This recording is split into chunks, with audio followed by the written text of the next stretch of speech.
Assalamu alaikum. My name is Anam Naz. My topic of natural disaster. Project topic is the natural disaster. First of all, I'm explain bushfire. Bushfire जंगलात में लगने वाली वो आगे जो बहुत तेज़ी से फैलते हैं। वो इलाका जहाँ बहुत ग्रीनरी होते हैं, जहाँ ग्रेसी इलाका होता है, वहाँ आग लगने का बहुत ज़्यादा ख़तरा होता है। Here is the causes. Causes: lightning, volcanic eruption, and unattended campfire, arson, and cigarettes.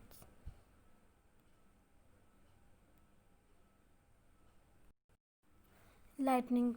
Lightning can be caused the wildfire, especially the type of the lightning called hot lightning, and which can be last for the relative long time. When a strike, it can be produce a spark that it can be produced that spark that can be set off a forest felt.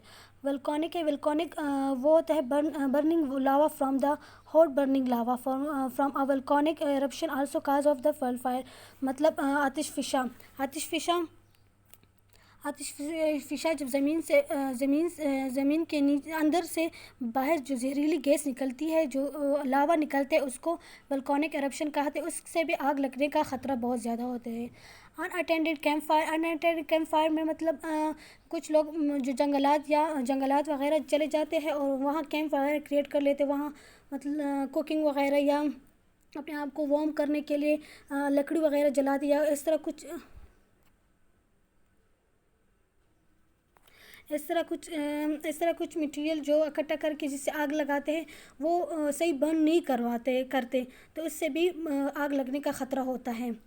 इसके साथ हमारे साथ है effects animals lose their lifes trees and plants are gone decomposer kills and air pollution. हमारे साथ क्या क्या effect करते हैं? जो एनिमल्स वगैरह वो जल जाते हैं, जो प्लांट्स वगैरह है वो जल जाते हैं आग लगने से, और इस तरह डिकम्पोजर वगैरह जो हमारे साथ होते हैं वो जल जाते हैं, एयर पोल्यूशन क्रिएट हो जाता है।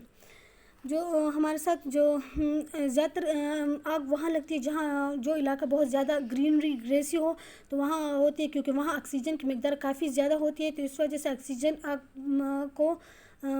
को लगाने का एक ज़रिया है। प्रिवेंटेशन हमारे साथ है। प्रिवेंटेशन है create fire breaks, back burning, do not leave their plastic and any burn material. हमें मतलब जंगलात, हम कहीं भी मतलब ग्रीनरी प्लेस जाए तो हमें ऐसी चीज़ें वहाँ नहीं छोड़नी चाहिए जिससे आग लगने का ख़तरा हो।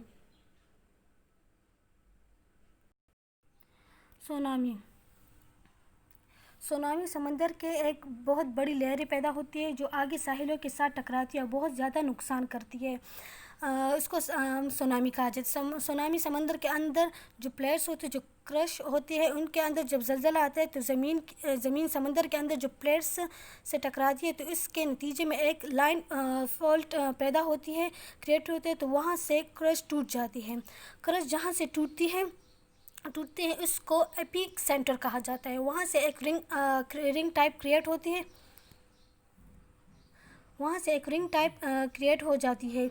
जब रिंग टाइप क्रिएट हो जाती है तो वहाँ से जो लहरें होती हैं वो लहरें साहिल की तरफ आ जाती है। जब साहिल की तरफ आती है तो वहाँ से मतलब जितने घर वगैरह है, जो रोड वगैरह वो वहाँ से टकरा के सब कुछ डिस्ट्रॉय हो जाता है। यहाँ हमारे साथ काजेज़ है the tsunami the large ocean waves that's the cause by suddenly motion, जो कि अभी मैंने आपको एक्सप्लेन किया है। हमारे साथ इफेक्ट है malaria arise loss of our life, infection and illness can be spread very quickly and affect mostly animals, plants and our natural resource। क्योंकि ये सुनामी समंदरों के साथ जितने जगह होती है वहाँ आते, क्योंकि वहाँ ज़्यादातर प्लांट्स वगैरह एनिमल्स वगैरह होते हैं, तो इस वजह से ज़्यादातर वो डिस्ट्रॉय हो जाते हैं, ह्यूमंस भी डिस्ट्रॉय हो जाते हैं। हमारे साथ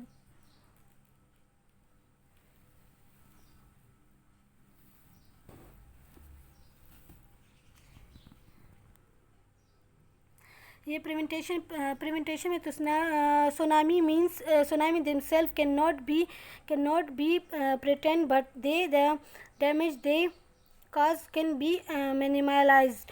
मतलब जो सुनामी है वो कभी मतलब प्रेटेंड खुद नहीं होती, वो सुनामी एकदम आती है। सुनामी गो। जब सुनामी आती है तो हमें क्या करना चाहिए? हमें जब सुनामी आती है तो हमें मतलब ऐसी जगह तलाश करनी चाहिए जो बहुत हाई हो, जो जैसे कि माउंटेन हो, और मतलब हमें मतलब उससे थोड़ा दूर हो रहना चाहिए, क्योंकि बहुत ज़्यादा, क्योंकि सुनामी जब आती है उसकी जो लहरों की जो हाइट होती है वो काफ़ी ज़्यादा होती है, जो ज़्यादा होती है। सुनामी के लिए हमें क्या, tsunami walls can be build a force the energy of the tsunami back toward the ocean. Tsunami के लिए हमें ये करना चाहिए कि सुनामी जब आए तो हमें जो समंदर सुनामी वॉल्स जब आए ना, समंदर के जो साहिल है उसके साथ हमें ऐसे वॉल्स क्रिएट करनी चाहिए, वॉल्स बनाने चाहिए, बिल्ड करनी चाहिए कि जो वो लहरें जहाँ है तो उस वॉल के साथ टकरा के वापस ओशन में चले जाए। Floodgates and water canals can be redirect water from a smaller tsunami, replace the destroyed natural habitat to the before। ये है मॉडल ऑफ अ सुनामी। हमारे साथ जो थर्ड डायग्राम है वो है फ्लड।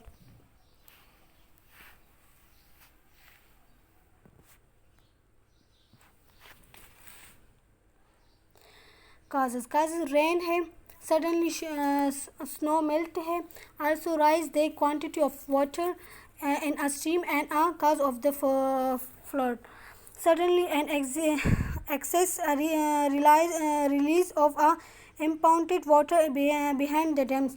जब सडन बहुत ज़्यादा बारिश होने की वजह से, बहुत ज़्यादा बारिश होने की वजह से सैलाब आता है। जो स्नो है, जो स्नो जब मेल्ट होता है, सडनली बहुत ज़्यादा स्नो जब मेल्ट हो जाता है तो इससे जो पानी की क्वांटिटी बहुत ज़्यादा बहुत बढ़ जाती है, तो स्ट्रीम बहुत बढ़ जाए तो स्ट्रीम में वगैरह में इसमें फ्लड हो जाते, मतलब फिर सैलाब आने का ख़तरा होता है। Suddenly and excess the release of the impounded water behind dams. मतलब हमें चाहिए कि हम डैम्स को, बाज़ दफ़ा इस तरह होता है कि डैम्स में जो वेज होते हैं उसमें इतना काफ़ी पानी हो जाता है कि जब हम उस डैम्स को खोलते हैं तो वो बहुत ज़्यादा पानी एक साथ निकल जाते हैं, तो इसके साथ भी सैलाब आने का ख़तरा होता है। और हमारे साथ जो और थर्ड है cleaning of forest. Cleaning of forest for the agricultures also increase security of the floods. मतलब जब जंगलात हम काट देते या हम पौधे वगैरह ज़्यादा नहीं लगाते या जंगलात वगैरह कट जाते, उससे भी सैलाब आने का ख़तरा होता है, क्योंकि वहाँ पानी जो प्लांट्स है वो पानी को रोक देते, लेकिन वहाँ जब प्लांट्स वगैरह ना हो तो पानी फिर नहीं रोक सकते, इस तरह वो सैलाब आने का ख़तरा होता है।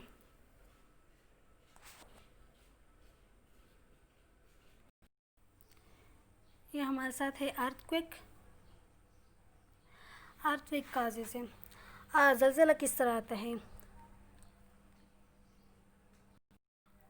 कंस्ट्रक्टिव इज द, यहाँ 3 कॉजेज़ है, मतलब ज़लज़ला आने के 3 मेन कॉजेज़ हैं। फर्स्ट है constructive, when 2 plates move away from each other they correspond to melt the earthquake। when 2 plates move toward their each other and collide, this is known as a destructive plates and boundaries। यह हमारे साथ है destructive and the constructive और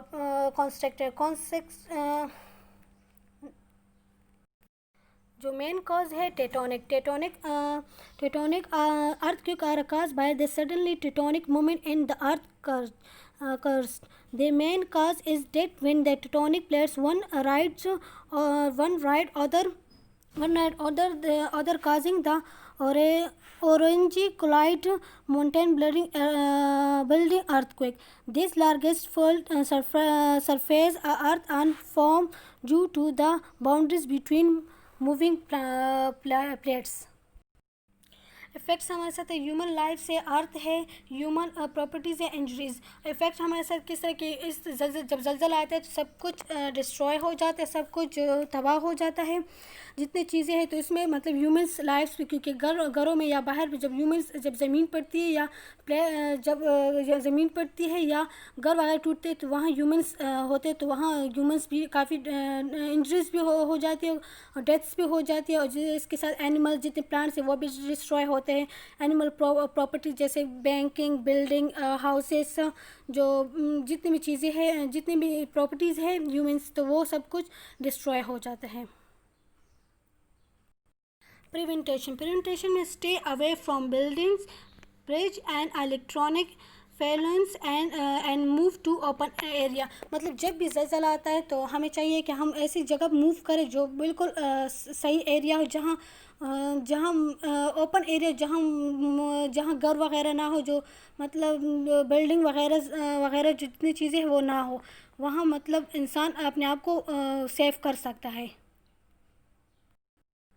So this is my natural disaster project. This is a flood.